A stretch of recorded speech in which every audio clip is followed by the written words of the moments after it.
Supreme judicial council के इजलास में जस्टिस मज़ाहिर नकवी के खिलाफ शिकायत पर कार्रवाई मुकम्मल ना हो सकी। इजलास कल दोपहर तक मुलतवी। जस्टिस मज़ाहिर नकवी के वकील दलाइल जारी रखेंगे। जराये का कहना है इजलास में लाहौर कैंटोनमेंट बोर्ड के मुतालिका अफसरान भी शरीक थे। जस्टिस मज़ाहिर नकवी भी मौजूद थे।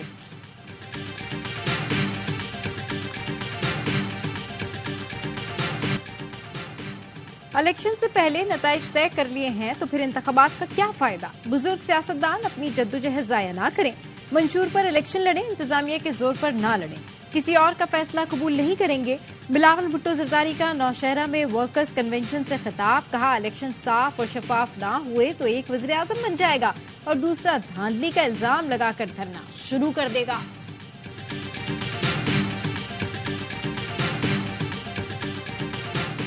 साबिक वजीर आजम नवाज शरीफ कल इस्लामाबाद हाईकोर्ट में पेश होंगे। नवाज शरीफ की अल-अजीजिया और एवन फील्ड रेफरेंस में सजा के खिलाफ अपीलों पर समाअत होगी।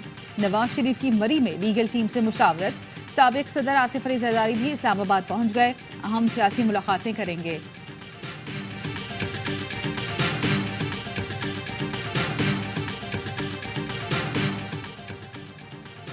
और पीएसएल 9 के प्लेयर ड्राफ्ट के पिक ऑर्डर को हतमी शक्ल दे दी गई। Quetta gladiators PSL 2024 player draft में पहला इंतखाब करेगी। पिक ऑर्डर में कराची किंग्स का दूसरा नंबर होगा। दूसरे राउंड में कराची किंग्स का 5वां और तीसरे राउंड में 4था नंबर होगा।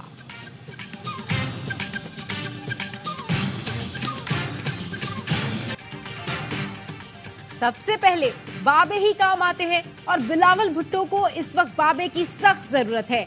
मेरे या किसी और के कहने से इलेक्शन शफाफ नहीं होंगे। बिलावल को ऐसी बातें नहीं करनी चाहिए जिस पर हंसी आ जाए। लीगी रहनुमा राना तनवीर की प्रोग्राम ऑफ द रिकॉर्ड में गुफ्तगू। 18वीं तरमीम में तरमीम करने का इशारा दे दिया। बोले, जाती राय में 18वीं तरमीम में काम की बहुत गुंजाइश है और इसमें तरमीम होनी चाहिए।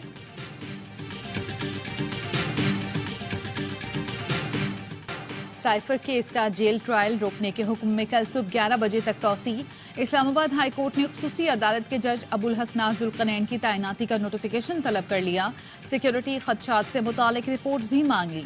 अलकादे ट्रस्ट और 190 मिलियन पाउंड स्कैंडल में नैब टीम की चेयरमैन पीटीआई से अडियाला जेल में तफ्तीश। अदालत ने 21 नवंबर तक चेयरमैन पीटीआई का जिस्मानी रिमांड मंजूर कर रखा है। साबिक वजीर खारजा शाह महमूद कुरैशी ने साइफर केस में जमानत के लिए सुप्रीम कोर्ट से रुजू कर लिया। मौक़िफ़ अपनाया, मेरा किरदार मरकजी मुल्जिम के साथ नहीं मिलाया जा सकता।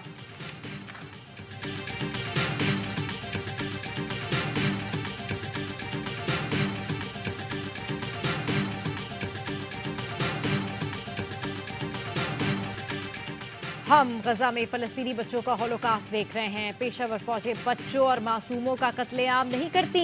निगरां वजीर आजम अनवारुल्लाह काकड़ का बच्चों के आलमी दिन पर तकरीब से खिताब। कहा, खुद को बेबस महसूस कर रहा हूं। हम गजा के बच्चों के सामने शर्मिंदा हैं। जो कुछ गजा में हो रहा है इसके नताइज जल्द दुनिया को नजर आएंगे। इस होलोकास्ट को फौरी तौर पर रोका जाए। गजा में होने वाले इस जुल्म को मजहबी रंग से हटकर इंसानी हुकूक के तनाजुर में देखा जाए।